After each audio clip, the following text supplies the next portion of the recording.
1959, the family moved from Herbert Street to Sandymount Strand. And it was a totally different place, as you can imagine, from Herbert Street, from the top flat. And the house was in a very bad condition, and our family friend, who's an architect and now a very famous artist, Patrick Scott, restored it with a wonderful flourish. And Sandymount itself is a very interesting place, and again, like Herbert Street, a lot of interesting characters. Henry McMaster, the great touring actor of Shakespearean actor, he lived a few doors down from us, and we used to see him and his wife Marjorie, who was Michael McLeamore's sister. And in fact, when he died, they said his ghost was seen on Sandymount Strand in his Othello costume. So a lovely way to go. And of course, Seamus Healy lives there, and Paul Durkin. And Joyce lived there for a while, and in fact that beautiful scene in Ulysses is on Sandymount Strand with Gertie MacDowell and Bloom. So when Lord Longford died in 1961, that was the end of Longford Productions. So my father became a freelance actor and acted in all the interesting theatres that were all over the place, the Oblana, the Gas Company in Dunleary, and of course he was in the Abbey for the longest run that they ever had. It ran for 6 months, This Other Eden by Louis Dalton. And he was even in the Irish Gaelic pantomimes playing his harp.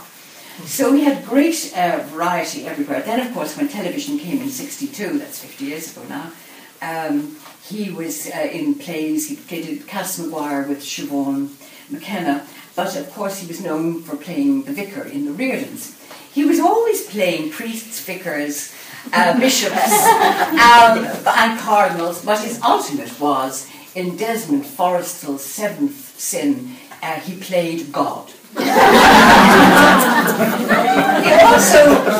I was talking to Erica, whom you met, who's helping with tickets and everything, and she's a theatre student in Trinity. But I was saying how important it is to have a sideline job, a second job that you can make a few bob on. So my father's job was teaching elocution, and he taught in All Hallows for 40 years. He taught the Oblates, the Augustinians, the Dominicans, and that was the whole lot of them. I think it was 4 or 5 of them all together. And everywhere in my travels, because I travelled a lot when I worked in Aer Lingus, I used to meet priests and bishops everywhere, and listen, your father taught them. But my grandmother never quite grasped what he was doing, and when she was asked, "Well, what is Christopher doing in Dublin?" she said, "Oh, Kif, darling, he's teaching monks how to speak."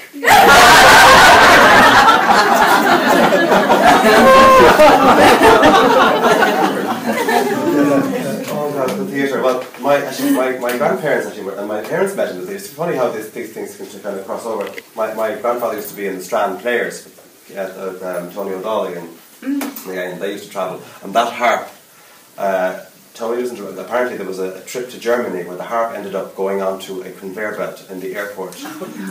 They put it standing up.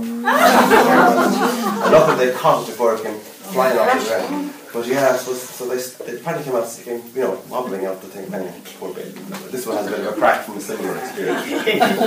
But they just mentioned the television and the radio. My grandmother was known to many as Mamo and Did You Know Douse on television. And actually, if you want to have a good laugh, the 50th, RTE being 50 years old, they have this TV 50 thing on their own player now, and there is an episode of Did You Know Douse you can watch. They're all showing my little shorts. And my boy, his brother with his Eastern Health Board glasses on him. No,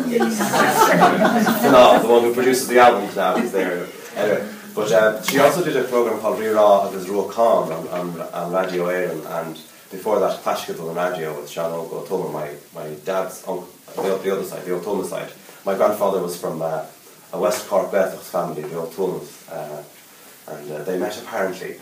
This programme I did on my grandmother last year. I wish we had this done before the original show, because the memoirs, Christopher's memoirs are there, but we got to delve into my grandmother's past, and apparently this programme she was presenting on radio, a music programme, just a programme on Irish songs, and this young fella from County Cork was up for the Eachpas competition, and he came in and he was being interviewed by her for the programme, and his name was Seamus O'Tulma, and they ended up getting married. So I only discovered this last year, but she was my harp teacher for most of it. My mother plays and my aunts play, but this piece, I'm going to play you a piece now. My favourite, I think one of my favourite Carolyn pieces. It was arranged by her for the Feis Ceoil for me, the year before, or the year I went to Japan, but it was the month before, and the party was the night before the competition. Oh.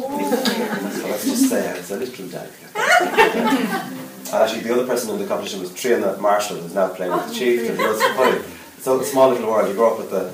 In those days, we knew everybody playing the harp, but now it's such a huge resurgence. You see people coming in from all over, and both Janet Harbison has done work. Like Maureen began a lot of things in some ways in Dublin, but outside of Dublin, there was a lot of. It needed that little injection, and it's got it now. I think if she were alive to see it, she'd be thrilled. There's hundreds and hundreds of harp players.